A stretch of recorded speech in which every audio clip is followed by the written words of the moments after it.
नमस्कार दोस्तों, स्वागत है आप सभी का किक्स फॉर आईटी चैनल में। तो दोस्तों, आज की ये वीडियो मैंने एंटीलेप्रोटिक ड्रग्स पे बनाई है। जो हमारी एंटीलेप्रोटिक ड्रग्स होती हैं उनको हम लोग हैंसन डिजीज भी बोलते हैं। ये होती है हमारी माइकोबैक्टीरियम लेप्री की वजह से। चलिए इसका क्लासिफिकेशन जान लेते हैं। सबसे पहले सल्फोन, जिसमें हमारा डेप्सन आता है। उसके बाद फेनाजाइन डेरिवेटिव, जिसमें हमारा क्लोफाजिमीन आता है। फिर उसके बाद एंटी ट्यूबरकुलर ड्रग्स, जिसमें ethionamide as well as rifampicin आता है। और other antibiotics ofloxacin, minocycline, clarithromycin. अब एमडीटी के बारे में पढ़ेंगे। MDT multibacillary leprosy as well as paucibacillary leprosy के बारे में स्पेशल बात करते हैं। सबसे पहले मल्टीपेसिलरी लेप्रोसी में, जिसमें आपको rifampicin 600 mg once a month देना पड़ेगा। Dapsone 100 mg daily self administered. फिर clofazimine 300 mg once a month supervised as well as 50 mg self administered. जो ऊपर की दो ड्रग्स हैं, राइफेम्पिसिन, डेप्सोन, वो पॉलीपेसिलरी में सेम टू सेम होंगी, और जो क्लोफाजिमीन है वो पॉलीपेसिलरी में नहीं होगी। ड्यूरेशन मल्टीपेसिलरी का 12 मंथ, पॉलीपेसिलरी का 6 मंथ। तो दोस्तों, आप मल्टीपेसिलरी के लिए याद कर लीजिए, वही आपका पॉलीपेसिलरी के लिए भी होगा, बस क्लोफाजिमीन वाला छोड़ के। अब बात करें अल्टरनेटिव रेजिमेन इन लेप्रोसी, तो उसमें क्या करते हैं हम लोग, क्लोफाजिमीन देते हैं 50 mg plus any two of ofloxacin या मीनोकोसाइक्लिन। ऑफ्लॉक्सासिन अगर देंगे तो 400 mg होगा, मीनोकोसाइक्लिन देंगे तो 100 mg होगा, कॉमा प्लस क्लेरिथ्रोमाइसिन 500 mg देना है डेली फॉर 6 मंथ के लिए, followed by clofazimine 50 mg plus any one of ofloxacin 400 mg या minocycline 100 mg daily for additional 18 month. फिर दूसरा में rifampicin 600 mg plus sparfloxacin 200 mg plus clarithromycin 500 mg plus minocycline 100 mg for 12 weeks. अब बात करते हैं the drugs which are used in lepra reactions. तो दो तरह की लेप्रा रिएक्शन होती है, टाइप 1 एक टाइप 2। जो टाइप 1 लेप्रा रिएक्शन होती है वो पेशेंट में होती है जिसमें लेप्रोमेटस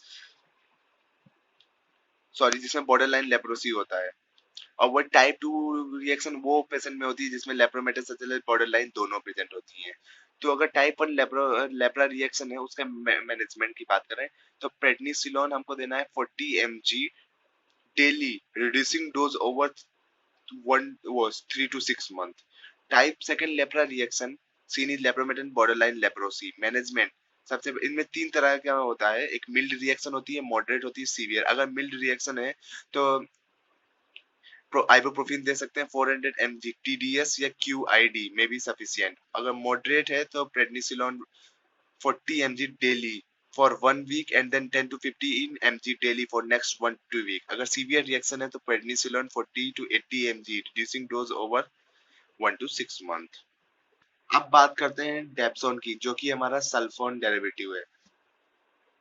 डेप्सोन ये it is the simplest, oldest, cheapest and the most commonly used drug chemically related to sulfonamide. Mechanism of action क्या होता है इसका, inhibition of incorporation of PABA into folic acid by folic acid synthesis. Resistance, यहाँ पे दो तरह के resistance present होते हैं। एक होता है primary as well as secondary resistance. Primary resistance occurs in untreated person who harbour resistant bacilli, while secondary resistance develop an individual during therapy with a single drug. Dapsone की अगर pharmacokinetic की बात करें तो ओरली एक्टिव होता है, it is orally active होता है, और ओरली एक्टिव या आप बोल सकते हैं कंप्लीटली एब्जॉर्ब ओरली। पेनिट्रेशन जो सीएनएस में होता है पुअर होता है। हाई कंसेंट्रेशन क्या होता है कि कहाँ पे होता है, स्किन में, किडनी में, लीवर में, मसल में, excreted from kidney. Adverse effect mild haemolytic anaemia, gastric intolerance, methaemoglobinaemia, cutaneous reactions, hepatitis, agranulocytosis, sulfone syndrome. सबसे इंपॉर्टेंट, सल्फोन सिंड्रोम क्या है, वो रिएक्शन जो कि डेवलप करती है 4 to 6 week after using dapsone, उनको सल्फोन सिंड्रोम कहते हैं। What it consists of? It consists of fever, malaise, lymph node enlargement, discoloration of skin, jaundice, as well as anemia. How to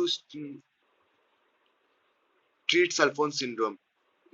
To treat sulfone syndrome, we have to stop dapsone and institute corticosteroids along with supportive massage. Dapsone's contraindication. Dapsone should not be given in anemia. It should not be given in G6PD deficiency as well as hypersensitivity reaction.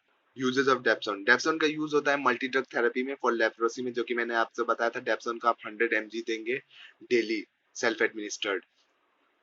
Dapsone का अगर हम पायरिमिथामिजिन के साथ use करें तो हम लोग ये क्लोरोक्विन रेजिस्टेंट मलेरिया में यूज कर सकते हैं इन कॉम्बिनेशन विद पायरामिथामाइन. फिर pulse disorder as well as dermatitis herpetitis formis ये यूज करते हैं. क्लोफाजिमिन ये क्या है, डाई है with leprostatic as well as anti inflammatory properties. Mechanism of action क्या होता है, it interfere with template function of DNA. Second, disruption of mitochondrial electron transport chain, alteration of membrane structure and its transport function. सबसे पहले क्या है, it interfere with template function of DNA of Mycobacterium leprae. ठीक है. Second, alteration of membrane structure as well as transport chain. Then disruption of mitochondrial electron transport chain. आपको तीनों mechanism of action की जरूरी नहीं है कि आप ये तीनों याद करें. अगर आप नहीं याद कर पा रहे हैं तो आप एक भी लिखेंगे तो चलेगा. वैसे तीनों अगर लिखेंगे तो बहुत ही अच्छा रहेगा. फार्माकोकाइनेटिक, ये ओरली एक्टिव होते हैं. सीएसएफ एंट्री इनकी पुअर होती है, एक्युमुलेट करते हैं macrophage and get deposited into various tissue. और लास्ट है टी हाफ लाइफ 70 डेज होती है, तो इंटरमिटेंट थेरेपी यहाँ पे पॉसिबल रहती है. एडवर्स इफेक्ट क्या है, सबसे इंपॉर्टेंट है reddish black discolouration, discolouration of hair as well as body secretion, phototoxicity, dryness of skin, itching, hypersensitivity reactions. GI में क्या कॉज करेगा, cause nausea, vomiting, anorexia, intermittent loose stools, weight loss, enteritis. Late symptom due to the deposition of clofazimine crystals in the intestinal mucosa.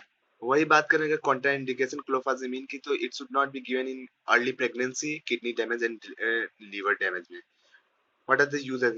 Uses. It is a component of multi-drug therapy. Clofazimine बोला था 300 mg once a month supervised and 50 mg self administered. मैंने आपको treatment MDT में बताया था.